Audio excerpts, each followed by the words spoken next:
right, the June read for producer price index down 0.2 on headline. That is a big miss, considering we were looking for a number up 0.4. And when you strip out the all-important food and energy, down 0.3. Also a miss, we were looking for up 0.1.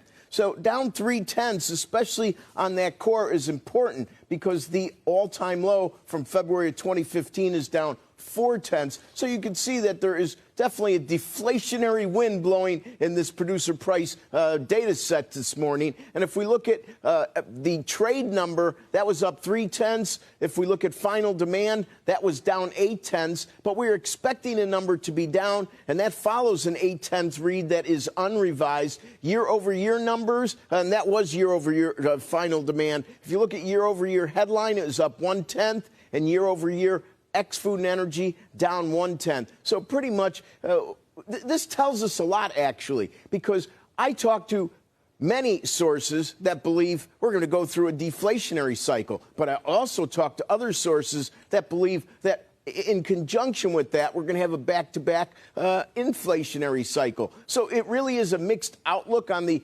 short-term versus medium-term on inflation. So it's very important to monitor this. And, of course, as we move into next week and see CPI, Consumer Price Index, we'll have more info. The big news continues to be how we're guns hot in Treasury yields towards historic all-time lows. The only maturity that actually did it yesterday, even though many were in the box, was 7-year note yields. Now, this morning, 3s and 5s, which could have, they had intraday trades that, if they would have closed there, would have been new all-time low closing yields. But right now, 3s and 5s are, should they close at current levels. So this real flight into the sovereign and even fixed income space in general, especially if you look at investment grade, look at the investment grade ETFs, look at the spreads on the Barclay Index. You know, securities are in vogue, even though the returns are obviously much smaller.